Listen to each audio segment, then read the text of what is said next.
সময়টা 2006 সালের রমজান মাসের কোনো একদিন। আমার নাম রশিদ আকবর। পেশায় একজন রিক্সা চালক। সারাদিন রোজা রেখে রিক্সায় প্যাডেল মারি। দিন শেষে ক্লান্ত হয়ে ইফতারের আগেই আমাদের কলোনিতে ফিরি। আমার জীবনে মেলা ভূত প্রেতের কাহিনী শুনেছি, কিন্তু জীবনে দেখিনি, তাই বলে বিশ্বাসও করতাম না। কিন্তু আমার স্বচক্ষে এই ঘটনা দেখার পর ভূত আছে এখন আমি মনে প্রাণে বিশ্বাস করি।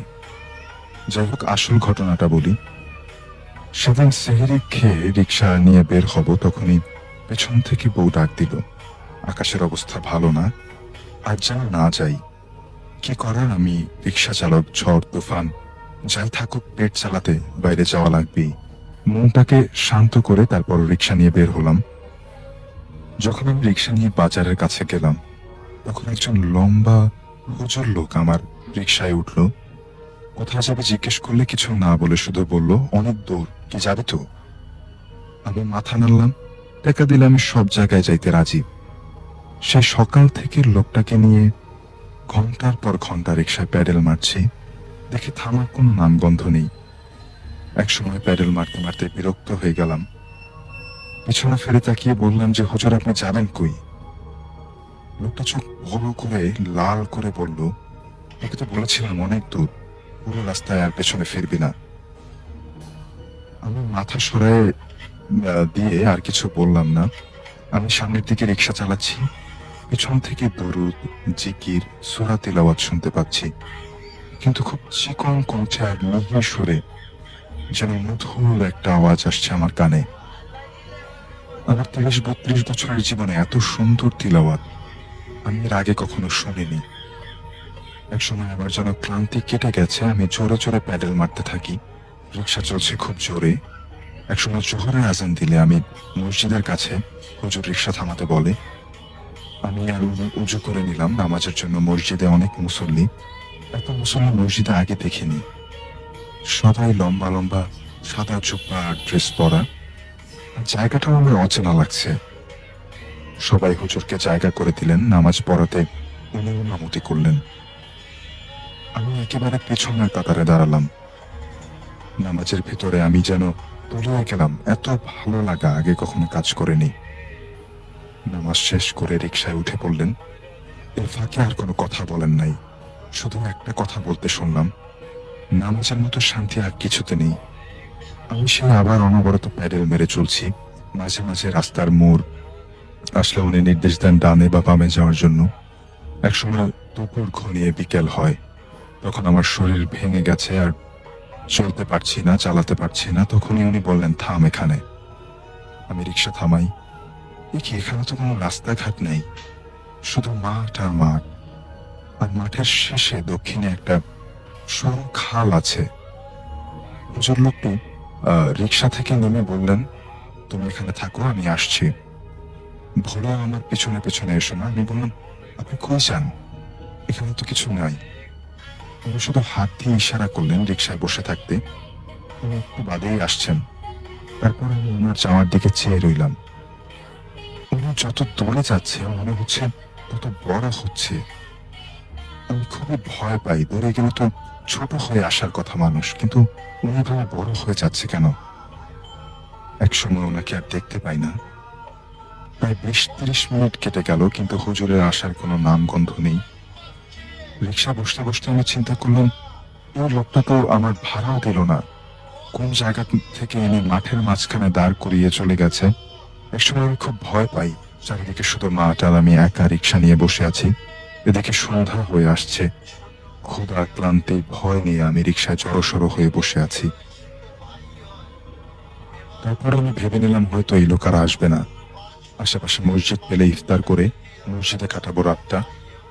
যেই ভাবা সেই কাজ। অনেকক্ষণ খুঁজলাম, কিন্তু মসজিদ তো দূরের কথা, কোথায় কোনো মানুষজন দেখতে পেলাম না। সন্ধ্যা হয়ে গেছে এতক্ষণে, হয়তো ইফতারের সময় হয়ে গেছে। আমি মাঠের শেষ প্রান্তে খালটার দিকে গেলাম পানি খাবো বলে। আমার জীবনের সেরা ঘটনাটা আমি দেখলাম। আমি দেখলাম যে সেই হুজুর খালের ওপর, খালের পানির ওপর 4 জন মহিলার সাথে দাঁড়িয়ে আছে। 4 জন মহিলাই বোরকা গায়ে দেয়া, লাল নীল সাদা কালো বোরকা পরা।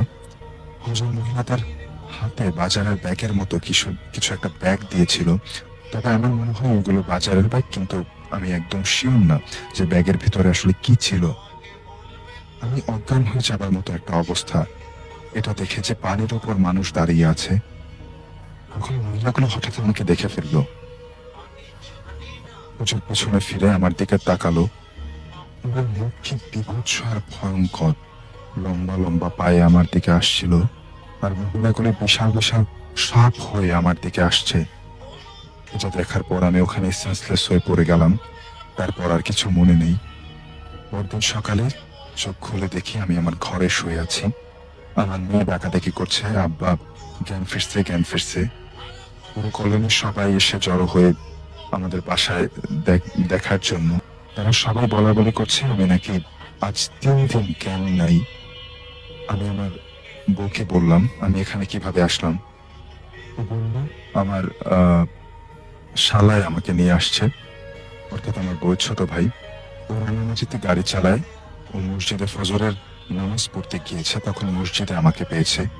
আমি অচেতন অবস্থায় পড়েছিলাম। কে বা কারা আমাকে রেখে গেছে কিছু জানে না, তারপরও আমাকে নিয়ে আসলো। আর আমার কলোনি হলো চিটাগং।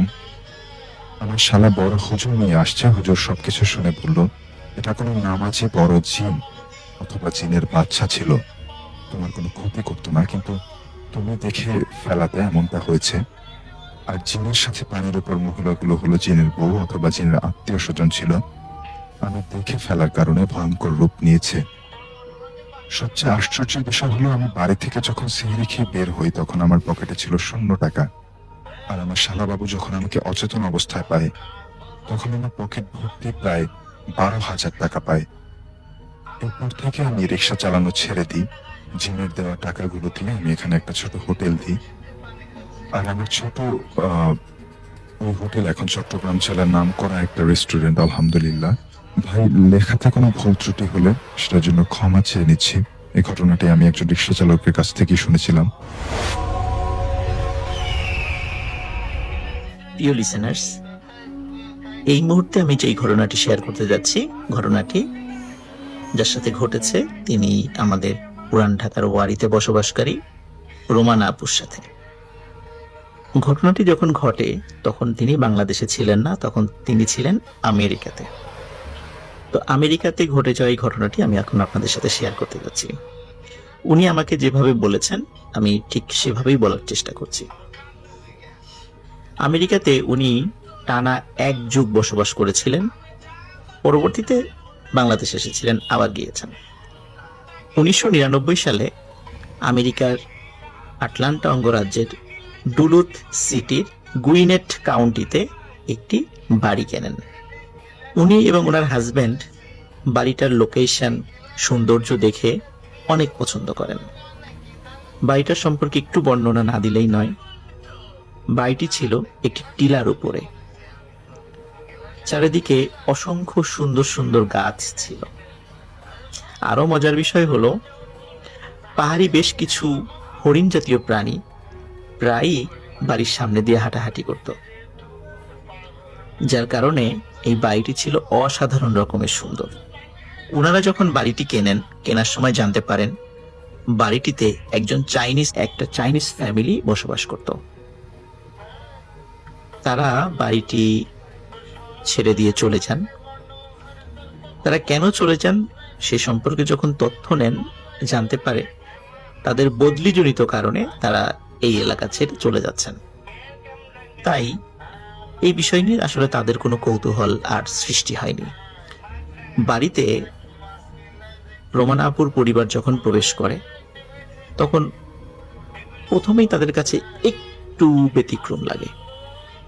সেটা হচ্ছে বাড়িতে ঢোকার পরপরই সেই বাড়ির ভেতরকার ইন্টেরিয়র যে কালার এবং অদ্ভুত রকমের এক ধরনের স্মেল পায়, যেটা তারা এই স্মেলটা এবং কালারগুলোর সাথে তারা অতটা পরিচিত ছিল না। যার কারণে স্বাভাবিকভাবেই উনি ওনার হাজব্যান্ডের সাথে পরামর্শ করে ইন্টেরিয়র যে কালার এটা চেঞ্জ করে ফেলেন, যার ফলে আগে এক ধরনের একটা স্মেল বা একটা গন্ধ আসতো সেটাও পরিবর্তিত হয়ে যায়, একদম স্বাভাবিক হয়ে যায়। 1999 সালে ওনারা এই বাড়িটি কেনেন। বাড়িটি কেনার পর একটানা প্রায় 4 বছর কোনো সমস্যা হয়নি, একদম স্বাভাবিক এবং অসাধারণ রকমের সুন্দর বাসা ছিল। উনি, ওনার হাজবেন্ড এবং ওনার সন্তানরা খুব ভালোভাবেই সেখানে বসবাস করছিলেন। ওনার দ্বিতীয় সন্তান নাম ফারেজ মোহাম্মদ। তার বয়স যখন 1 বছর হয় তখন থেকেই কিছু অদ্ভুত ঘটনা তাদের চোখের সামনে ভেসে ওঠে এবং তারা উপলব্ধি করতে থাকেন। লিসেনার্স, এখন সেই ঘটনাগুলি আমি আপনাদের সামনে উপস্থাপন করতে যাচ্ছি। প্রথম দিকে যে বিষয়গুলো ঘটে সেটা হচ্ছে যে অদ্ভুত রকমের এক ধরনের দরজায় নক করার শব্দ তারা শুনতেন। তো এমনই একটি বিষয় রোমানা আপু ফলো করেন, সেটা আমি আপনাদেরকে এখন শোনাতে চাচ্ছি। সেটা হচ্ছে যে রোমানা আপু যেই রুমটাতে থাকতেন তার হাজবেন্ডের সাথে, এটি ছিল দোতলাতে এবং দোতলাতে রুমটা এমন যে নিচতলাতে মেইন এন্ট্রান্সে যদি কেউ আসে এবং দরজায় নক করে বা কলিং বেল টেপে তাকে দেখা যায়, দোতলা থেকে জানালা দিয়ে তাকে স্পষ্টভাবে দেখা যায়। একদিন রাতে হঠাৎ করে দরজায় নক করার শব্দ হচ্ছে। রোমানা আপু চিন্তা করলেন যে এত রাত্রে কে নক করে। উনি জানালা দিয়ে উকি দিয়ে দেখেন দরজায় কেউ নেই। উনি অবাক হন, কি ব্যাপার, আমি স্পষ্ট দরজায় নক করার শব্দ শুনছি এবং শুধু উনি একা শুনছেন না, ওনার হাজবেন্ডও সেটা শুনছেন। তাহলে দরজায় কে নক করছে? কারণ যেই দরজা থেকে নক করার শব্দ আসছে সেটা কিন্তু ওই এন্ট্রান্সের বা প্রবেশের যেই দরজা সেটাই ছিল। ওনারা খুবই অবাক হন, কি ব্যাপার, এমনটা কেন হচ্ছে। প্রথম দিন চিন্তা করেছেন এটা হয়তো তাদের ভুল হতে পারে। এমন ঘটনা মাঝে মাঝেই ঘটত। আরো অদ্ভুত ব্যাপার হলো, দরজাতে কিন্তু কলিং বেল ছিল, কিন্তু কলিং বেল কখনো কেউ বাজাতো না, শুধু মধ্যরাত্রে এসে দরজায় ঠক ঠক ঠক শব্দ করত। এই ঘটনা দিয়ে ওই বাড়িতে অন্য ঘটনার সূত্রপাত হয়। এরপরে চলে যাচ্ছি আরেকটি অদ্ভুত ঘটনায়। একদিন রোমানা আপু এবং ওনার হাজবেন্ড কোনো কারণে বাইরে গিয়েছিলেন এবং ফিরে আসতে আসতে একটু দেরি হয়ে যায়, রাত হয়ে যায়। তো ওনারা বিশ্রাম নেবেন। রোমানা আপু উনি ফ্রেশ হওয়ার জন্য যখন ওয়াশরুমের দিকে যাচ্ছিলেন, হঠাৎ ওয়াশরুমের পাশের একটি জানালার দিকে তার চোখ পড়ে। উনি দেখেন অদ্ভুত আকৃতির একটি প্রাণীর মাথা সেখানে দেখা যাচ্ছে। এটি যে নির্দিষ্ট কোন প্রাণী উনি বলতে পারছিলেন না। এটি বেড়াল এবং বাঘ, এই দুটো প্রাণীর চেহারার সাথে মিল রয়েছে এমন একটি প্রাণী। এই প্রাণীটি তার দিকে তাকিয়েই অদ্ভুত শব্দে গর্জন করে ওঠে এবং এই ধরনের গর্জন উনি আগে কখনো শোনেননি। কোনো বিড়াল বা বাঘের এই ধরনের ডাক হয় না। তো উনি চিন্তা করেছিলেন যে এই ঘটনা কি এই শব্দটা কি আমার একার সাথেই ঘটলো। এই ভয়ঙ্কর শব্দ হওয়ার সাথে সাথে ওনার হাজবেন্ডও দৌড়ে সেখানে চলে আসেন যে কি ব্যাপার, এরকম শব্দ করলো কে। হঠাৎ করে আর একটা শব্দ ওনারা শুনতে পান, সেটা হচ্ছে কে যেন আমাদের বাড়ির কার্নিশ বেয়ে ধূপধাপ শব্দ করে নেমে যাচ্ছে। ওনার হাজবেন্ড টর্চ নিয়ে বাইরে বের হন এবং অদ্ভুত একটি কালো ছায়া দেখতে পান, যেটি অন্ধকারের মধ্যে মিলিয়ে যায়। আবছা আলোতে উনি দেখতে পেয়েছিলেন সে।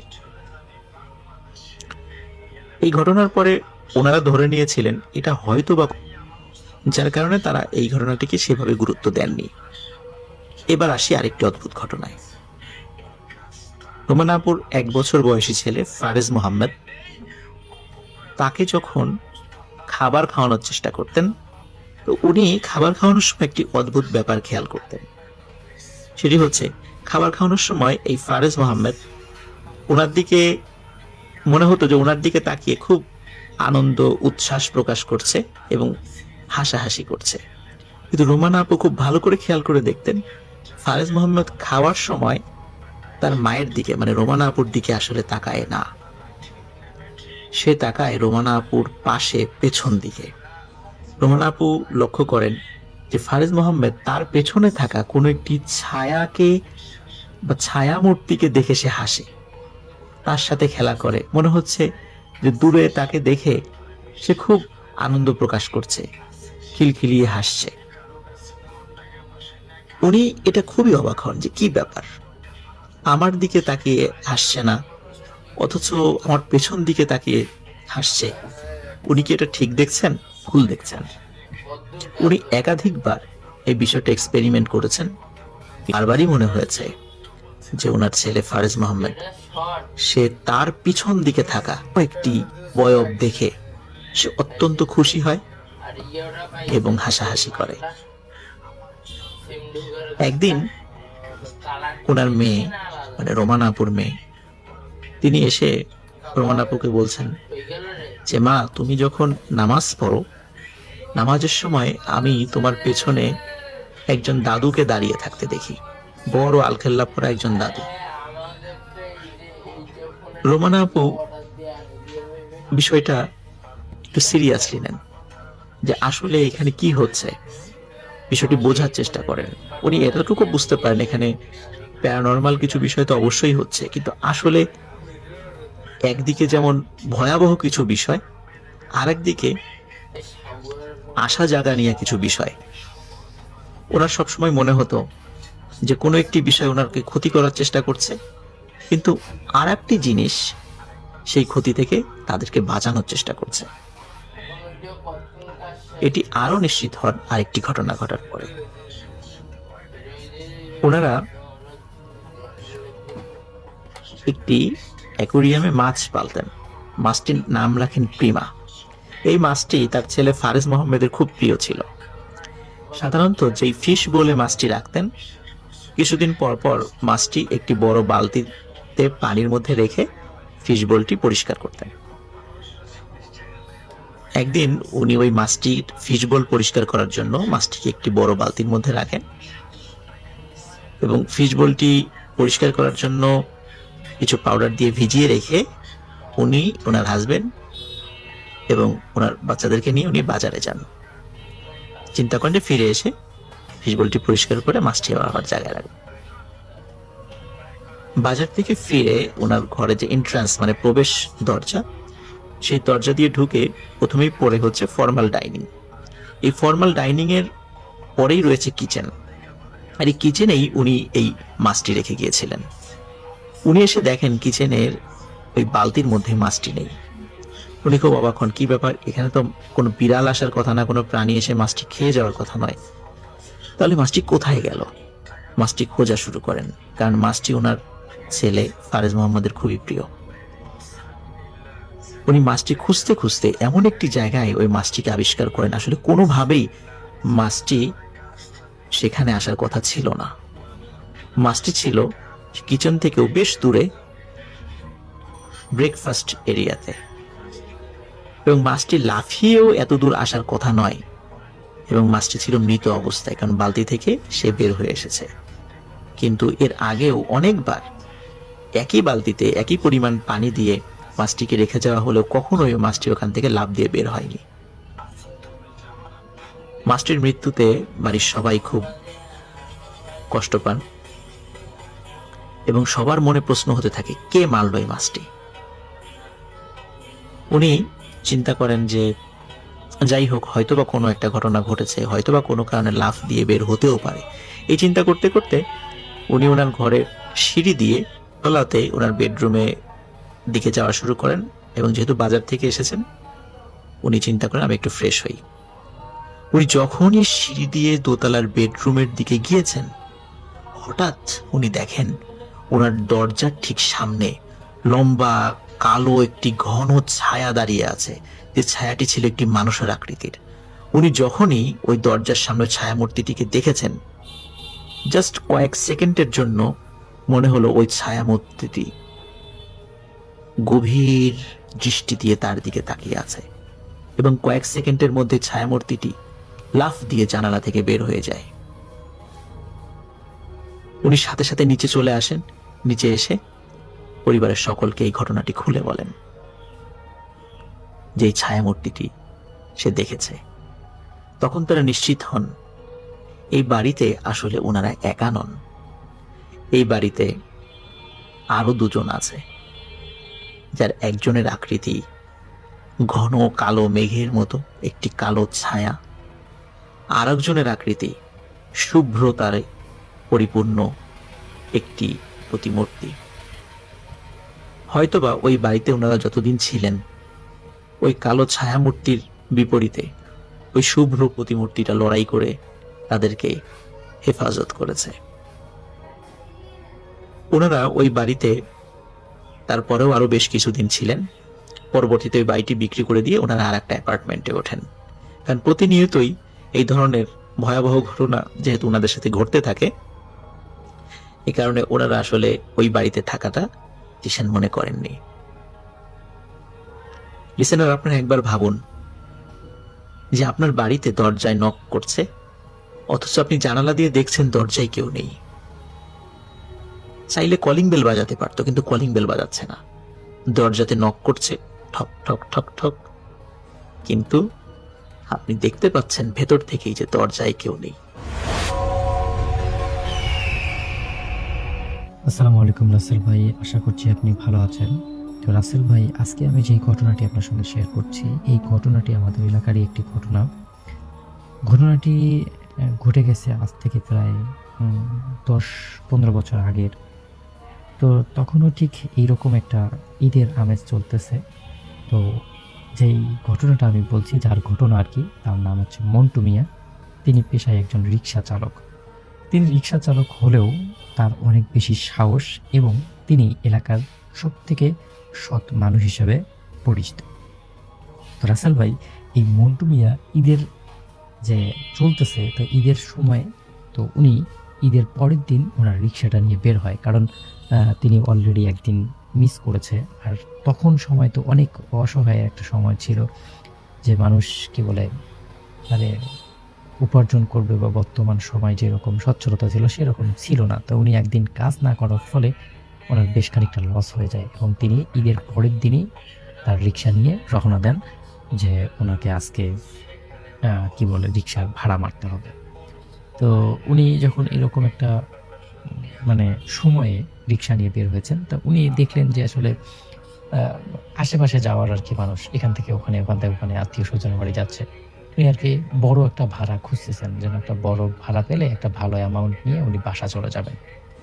তো এইরকম একটা সময় ওনার রিক্সার পিছনে একজন হুজুর ওঠেন, যিনি মানে যাকে দেখলে আর কি পরহেজগার ব্যক্তি বলে মনে হচ্ছে ওনার।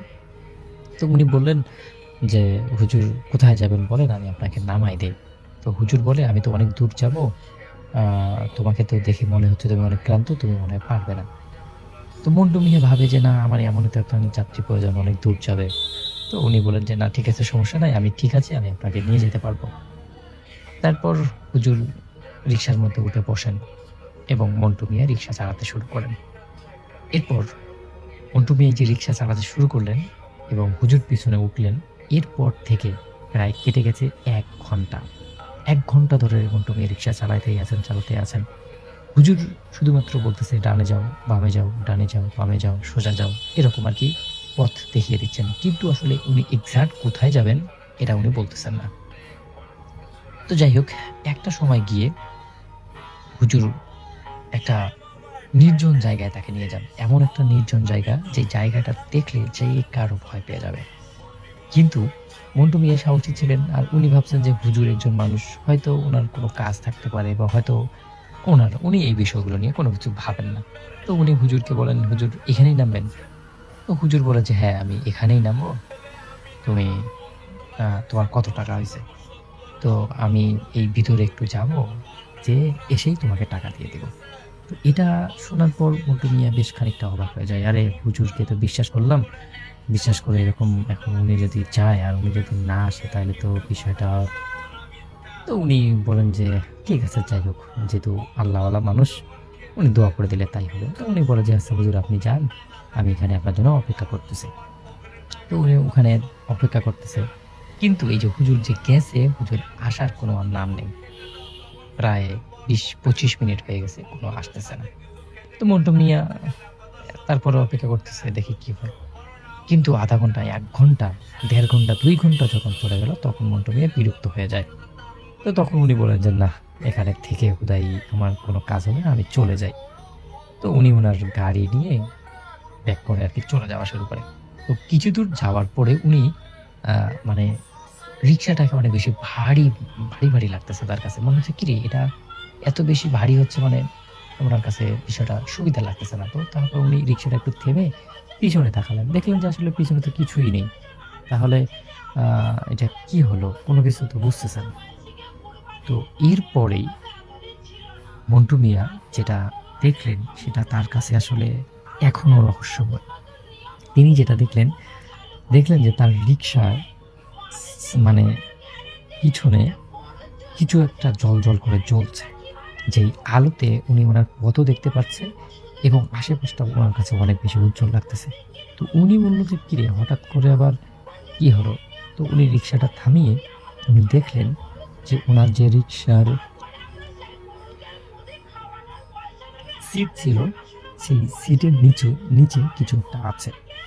তারপর উনি সিটটা যখন সরালেন, সরায় ভিতরে যেটা দেখলেন সেটা হচ্ছে একটা কোনো কিছুর মানে পুঁটলি আরকি, পুঁটলি টাইপের কিছু একটা সেখানে পড়ে আছে। তো উনি ভাবলেন যে হয়তো হুজুরটা এখানে ফেলে রেখেছে। তো যাই হোক এখানে যদি আসলেই সত্যি তখনকার মানুষ কিন্তু রাসেল ভাই ওই পুঁটলির মধ্যে বেঁধে রাখতো। তো উনি এখানে বলতেছে এখানে যদি কিছু টাকা-পয়সা পাই তাহলে বিষয়টা ভালোই হবে। তো উনি এই পুঁটলিটা কোনো কিছু না দেখে উনার আসলে শরীরটা অনেক বেশি কি বলে ম্যাজম্যাজ করতেছিল। এজন্য উনি আর চিন্তা ভাবনা না করে সোজাসুজি চলে যায়। ওই পুঁটলি নিয়ে বাড়ির দিকে চলে যায়। তো বাড়ি যখন যায় তখন উনি আসলে ওই যে পুঁটলিটা যে ওই কি বলে এত জ্বলজ্বল করতেছিল, তো ওইটা যখন উনি ধরেন তখন কিন্তু জ্বলজ্বলটা আর করতেছিল না। মানে ওটা একটা নরমাল জিনিস হয়ে গেছিল। তো উনি ওটাকে গাড়ির নিচে রেখে দিয়েছে এবং রেখে দেওয়ার পর বাড়ি যাওয়ার পর উনি শরীর ক্লান্ত ছিল তো উনি ওটা ভুলেই গেছে। তো ভুলে যখন গেছে এখন তো উনাকে আসলে কি করবে বা আসলে এখন উনার মানে কি করা উচিত?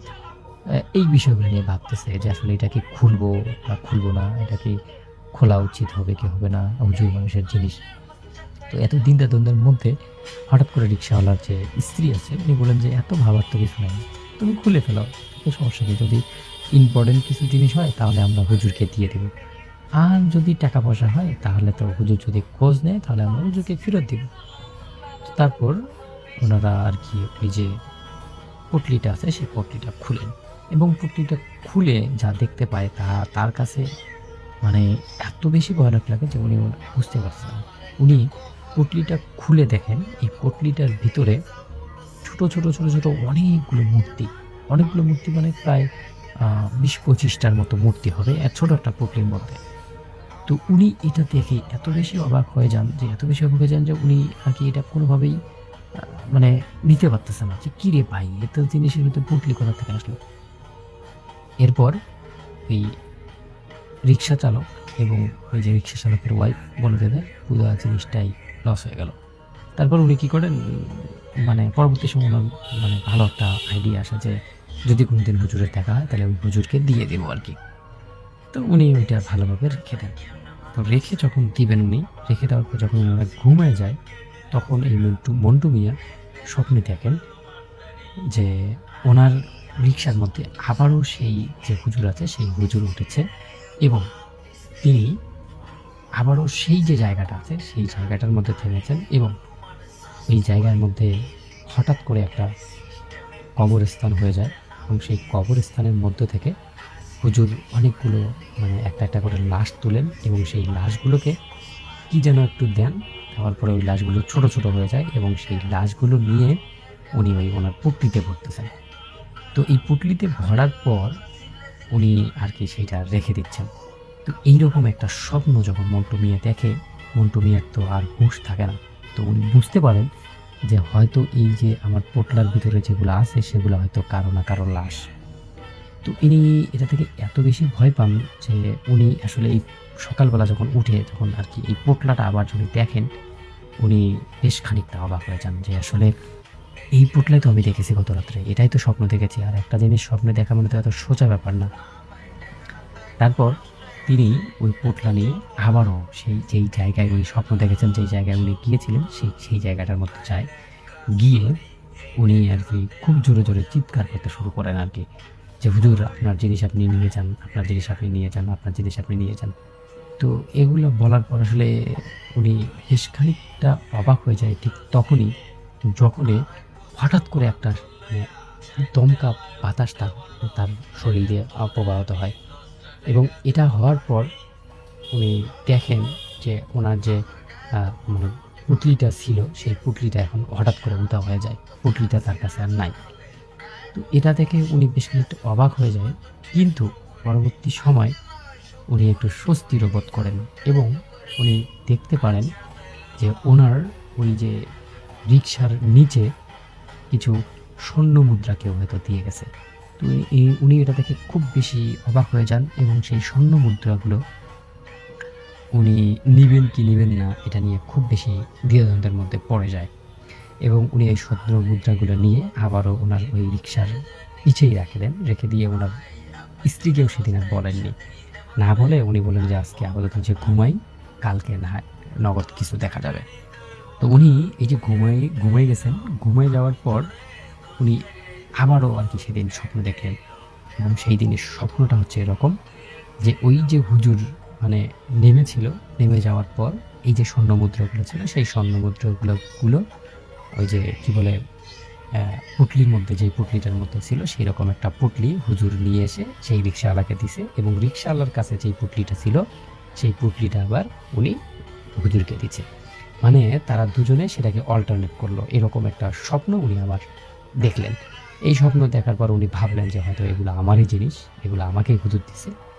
এরপর আর কি উনি সেগুলা বাজারে বিক্রি করে একটা করে বিক্রি করে উনি আর কি বর্তমান সময়ে অনেক ভালো একজন established একজন মানুষ।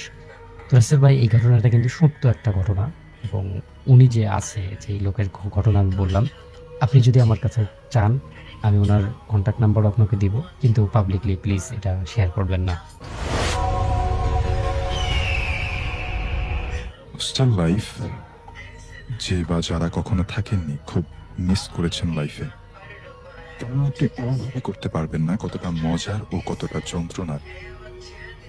যেন এক অতি যত্নে গড়া বিশাল পরিবার। 2009-এর ঘটনা। আমাদের রুমে আমরা 4 জন, আর ফুল হোস্টেলে প্রায় 100 জনের কাছাকাছি মেয়েদের তল্পিতল্পা সহ বসবাস। মুসলমানদের পবিত্র ঈদুল আজহার দিনে ঘনিয়ে এসেছে, আর তাই হোস্টেলেও অনেকটা জনমানব শূন্য। আমার রুমে আমি ছাড়া বাকিরা সবাই চলে গেছে। আমি তখন ইন্টারমিডিয়েটের ছাত্রী।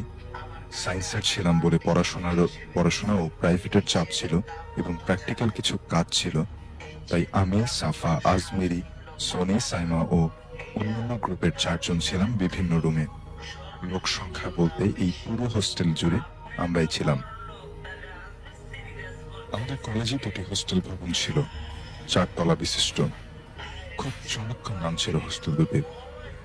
সিনিয়র আপুরা যেটিতে থাকতেন সেটার নাম শাপলা, আর আমরা ছিলাম শিউলি হোস্টেলে। আমার লাইফে আমি যতটুকু এনজয় করেছি তার সমস্তটাই হোস্টেল জুড়ে আমার আনন্দ ভুবন, কেননা সবাই আমাকে খুব ভালোবাসতো। সাফা, আমি ও আজমেরি আমরা 3 জন এক রুমে চলে এসেছি অন্যান্যদের বাড়ি যাওয়ার সুবিধার্থে। 3rd ফ্লোরে শুধু আমরা 3 জনই ছিলাম। অনেক মজা করছিলাম। কখনো যে রাত প্রায় 3:25 বেজে গেল টেরই পাইনি। হঠাৎ সাফা দরজা খুলল। ও বলল, তোরা দাঁড়াতো, করিডোর দিয়ে এত রাতে কারা হাঁটছে একটু দেখে আসি। ও একটু সাহসী ছিল, আর আজমেরে ছিল একটু ভীতু টাইপের। সাফা দরজা খুলে বাইরে গেল। এদিকে আমি আর আজমেরি বায়োলজি প্র্যাকটিক্যাল খাতা লিখছি ও ড্রয়িং করছি। কিছুক্ষণ বাদে আজমেরি বলল, সাফা তো বাইরে গেল, এখন আসছে না কেন? ওর একটা বাজে হ্যাবিট ছিল বাথরুমে অনেকক্ষণ কাটানো। তাই মজা করে বললাম, দেখ গিয়ে হয়তো ওর বাথরুম বয়ফ্রেন্ডের সাথে টাইম দিচ্ছে। খুব মস্করা করতাম আমরা সবাই। খানিক বাদে আমার ও সন্দেহ হতে লাগলো যে এত সময় হয়ে গেল কিন্তু এখনো আসছে না কেন। তাই আমিও বেরিয়ে পড়ি। দরজা খোলা ছিল কিছুটা, বাইরে আসতে একটা দমকা হাওয়া বয়ে গেল আমার শরীরের উপর দিয়ে। আমি বাথরুমের দিকে এগোতে লাগলাম, সবগুলো ফাঁকা। ওরা ভাবলাম ও হয়তো ব্যালকনিতে। আচ্ছা, অন্ধকার ছিল চারপাশে, যাদের হালকা আলোয় দেখতে পেলাম কোনো কিছু একটা। আমি তো ধরে নিলাম যে ওই সাফা। তাই পা টিকে টিকে আস্তে হাঁটতে লাগলাম। ওর কাছাকাছি এসে ওর ঘাড়ে হাত দিতেই বুকাটা অল্প হাসিতে ফেটে পড়ল। আমি বললাম, ভয় দেওয়া হচ্ছে তাই তো? আমি দেখি ঘুরে তাকাতেই যা দেখলাম, সাদা কাপড় পরা এক যুবতী, আমাদের বয়সী কিন্তু চুলগুলো সাদা, চোখ দুটো নেই, শুধু জল জল করছে অক্ষিকোটর। ইয়া বড় একটা মুখ, এত মুখ নয় যেন বিশাল একটা অন্ধকার গহ্বর। রক্তের নেশায় মত্ত, কি বিশ্রী একটা গন্ধ। আমি ভয়ে, সারা শরীরে রক্ত শুকিয়ে আসছে। আমি ভয়ে কাঁপছি, আমার সমস্ত শরীর অবশ হয়ে যাচ্ছে। অনেক চিৎকার করছি কিন্তু মনে হচ্ছে গলা দিয়ে কোনো আওয়াজ বের হচ্ছে না। আমি দোয়া পড়তে চেষ্টা করি, এদিকে আমার শরীরে মনে হচ্ছে ছুরির মতো কে যেন ঢুকছে। বড়িটা আমার ঘাড়ে কামড় দেওয়ার জন্য চেষ্টা করছে, আর আমি আমার সমস্ত শক্তি দিয়ে ছুটে যাওয়ার চেষ্টা করছি। এক পর্যায়ে আমি ছুটে রুমের গেটে গিয়ে পড়ে যাই। কানে শুনছি অতৃপ্ত কণ্ঠে ডাইনিটা বলছে, তোর কপাল ভালো। আমি শুনলাম দূর থেকে ফজরের আজানের আওয়াজ হচ্ছে। আমি অচেতন হয়ে যাই। তারপর কি হয় আমি জানি না। পরদিন সকালে যখন পানির ছাপটায় চোখ খুলি দেখি সবাই কান্না করছে। পরে জানতে পারলাম যে সাফা সেকেন্ড ফ্লোরে গিয়েছিল, আর করিডোরে যে ভূত বা আত্মা ছিল তা এক বড় আপুর।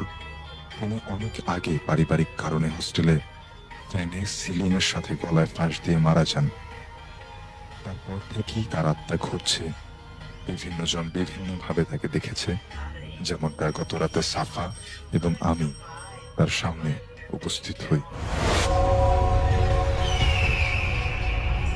করম আলী একজন জেলে ছিলেন, জেলে প্লাস মাঝি, মানে দুটো ইসে ছিলেন। কারণ খুব দরিদ্র মানুষ ছিলেন তিনি এবং খুব কষ্টে সংসার চালাতেন।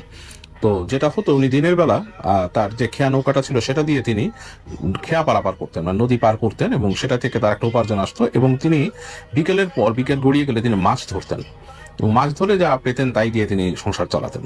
তো এভাবেই করম আলীর সংসার চলতো। এবং করম আলী যেহেতু একজন দরিদ্র মানুষ, তিনি সমাজে খুব একটা নিগৃহীত মানুষ ছিলেন। তাকে খুব একটা মানুষ মানে মূল্যায়ন করতো না, তার কথাবার্তার দাম দিত না, কষ্টে সৃষ্টে থাকতো সে। তো এত কিছুর পরও করম আলী বেশ সুখী মানুষ ছিলেন। সুখী মানুষ হওয়ার কারণ হচ্ছে তিনি তার স্ত্রী ছিল, স্ত্রীর সাথে তার খুব ভালো একটা সম্পর্ক ছিল। তার স্ত্রী তাকে খুব খুব মূল্যায়ন করতো এবং তার সব কথা বুঝতো, এবং তারা খুব সুন্দর সময় কাটাতো।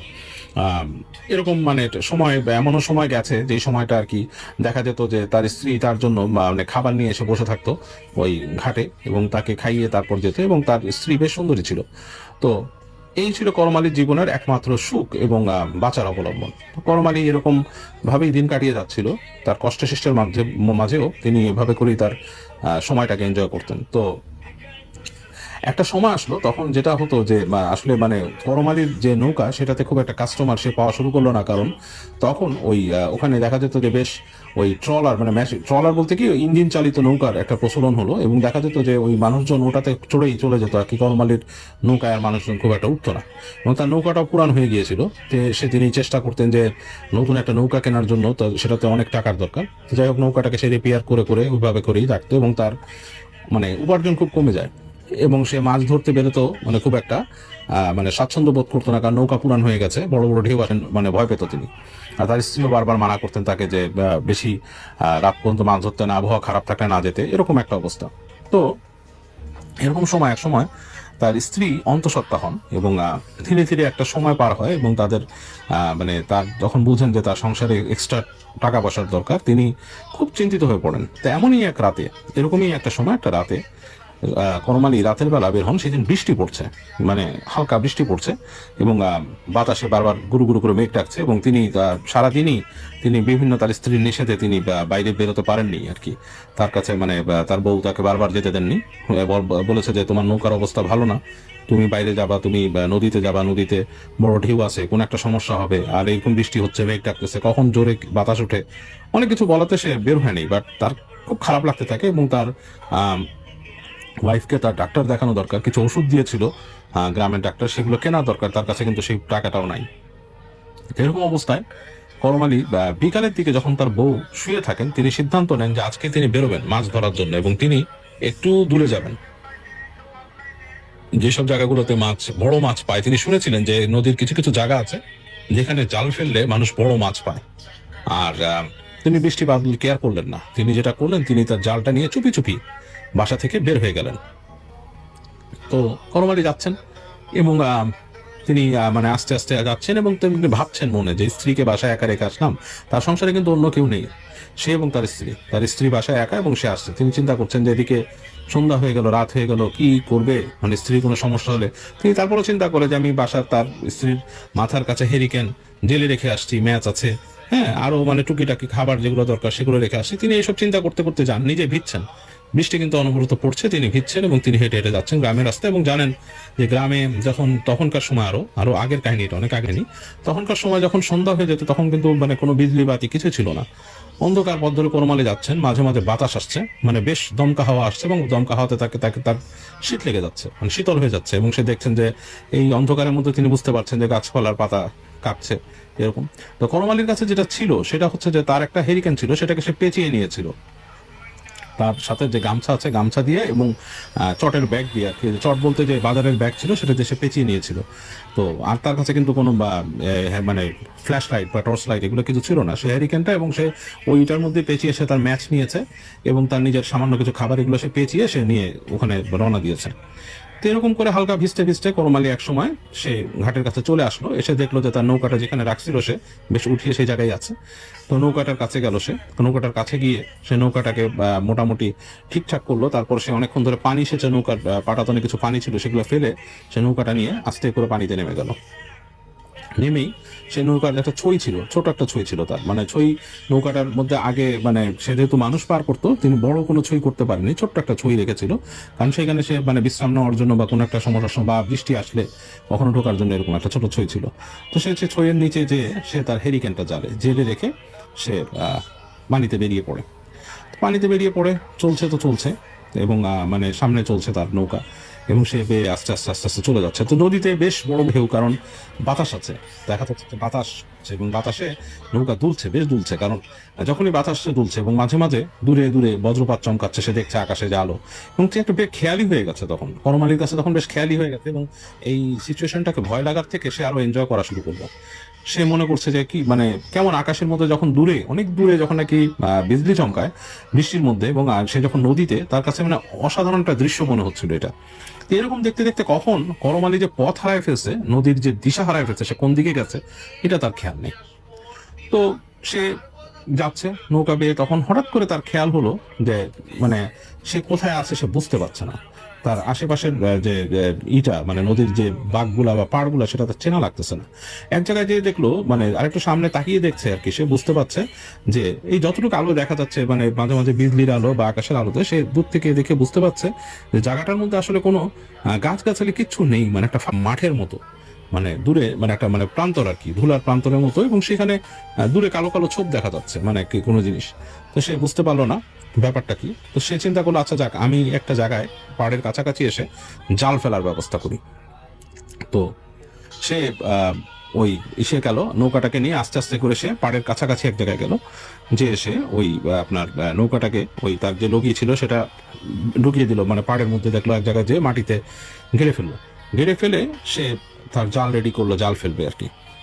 তো সে জাল ফেলছে, জাল ফেলে বসে আছে, চিন্তা করছে যে জালটা তুলবে কিনা। কিছুক্ষণ পর সে আস্তে করে জাল তুললো, এবং জাল তুলে সে দেখে তার মানে ছইয়ের থেকে আলো একটু সরিয়ে দিয়েছে, মানে পর্দা, এবং সে দেখতে পাচ্ছে হালকা আলোতে জাল দিয়ে বাছার চেষ্টা করছে কি মাছ আছে এসব। এরকম করে সে তেমন কোনো মাছ পায়নি, ছোট ছোট কিছু মাছ পাইছে, এগুলো সে তুলে তুলে রাখতেছে। তো এরকম করে সে চিন্তা করলো যে আচ্ছা, এই জায়গায় তো খুব একটা পাচ্ছি না, একটু সামনে যাই। তো এরকম সে আস্তে করে জালটা তুলে পরে ফেলার আগে আরো আস্তে আস্তে করে সামনে বেয়ে নৌকা নিচ্ছে আর কি। তো এই সময় সে দূরে দেখতে পাচ্ছে, দূরে মানে সামনে দূরে, যে একটা মানুষ দাঁড়িয়ে আছে সে পাড়ের কাছে। তো সে চিন্তা করতেছে, মানুষ বুঝতে পারছে যে একটা ড্রেস মানে লাইট কালারের, মানে হালকা কালারের কোনো ড্রেস, যেটা হয়তো সাদা কালারই হবে, অন্ধকারের মধ্যে সেরকমই লাগছে, মানে অন্ধকারে যেটা ডিটেক্ট করা যায় বোঝা যায়। তো চিন্তা করছে যে এটা কে। আর এত রাত্রে এই মাঠের কাছে, তখন অলরেডি 9টা-10টা বেজে গেছে, এরকম একটা সময় হয়ে গেছে রাত ওখানে আসতে আসতে। তো চিন্তা করতেছে যে এত রাতে, তা গ্রামের মানুষ তো আসলে সময় ঠাউর করতে পারতো না, তখন ঘড়ি সবার কাছে থাকতো না। তো চিন্তা করছে যে তার একটা আন্দাজ যে 9টা-10টা এরকম বাজে, এরকম সময় এরকম হালকা বৃষ্টির মধ্যে মানুষ এখানে দাঁড়ায় থাকবে, এটা কেমন একটা ব্যাপার। তো সে করমালি কিন্তু বেশ সাহসী মানুষ ছিল, সে আস্তে আস্তে করে সামনে আরো যায়, যে ওখানে যে পাড়ে যেয়ে দেখার চেষ্টা করে। তো দেখে একটা মানুষ বসা ওখানে, তো দাঁড়িয়ে আছে, একটা মানুষ দাঁড়িয়ে আছে ওখানে, কিন্তু মনে হচ্ছে যে এটা কি, মানে কে দাঁড়িয়ে আছে সেটা সে ডিটেক্ট করতে পারছে না। তো সে এক সময় জিজ্ঞেস করে জোরে, এই কে ওখানে, কে, আপনি কে, কেডা? তো ওখান থেকে কোনো উত্তর আসে না। করমালি আরেকটু নৌকাটাকে সামনে নিয়ে যায়, পাড়ের কাছাকাছি নিয়ে যায়, নিয়ে যায় সে হেরিকেনটা টান দিয়ে বের করে উঁচু করে ধরে। তো উঁচু করে ধরে সে অবাক হয়ে যায়, দেখে যে একটা মেয়ে দাঁড়িয়ে আছে, মেয়েটা বেশ রূপবতী মহিলা আর কি, বেশ রূপবতী, হালকা হারিকেনের আলোতে সে বুঝতে পারছে, বেশ সুন্দর দাঁড়িয়ে আছে, এবং সাদা রঙের কাপড় পরা, এবং কাপড় পরা এক প্যাচে কাপড় পরা, মানে কাপড় গ্রামের মানুষরা যেভাবে এক প্যাচে শাড়ি পরে সেভাবে পরা, এবং দাঁড়িয়ে আছে, এবং বেশ সুশ্রী দেখতে, কিন্তু গায়ের রংটা শ্যামলা, কালো, মানে কালো কালো বর্ণের, গাত্রবর্ণ হচ্ছে কালো, এবং বোঝা যাচ্ছে আলো পড়েও চকচক করছে যেখানে আলো পড়ছে, এবং তার হাতে শাখা পরা, গলার মধ্যে ঝিনুকের শামুকের মালা, ঝিনুক শাখা মালা পরা আর কি, যেগুলো যে পরা থাকে, শামুকের মালা, ঝিনুকের মালা, এরকম আর কি, এরকম পরা সাদা, এবং পুরো সাদা শাড়ি পরা, এবং সে দেখছে এবং তার দিকে এক দৃষ্টিতে তাকিয়ে আছে। তো সে জিজ্ঞেস করে, আপনি কেডা?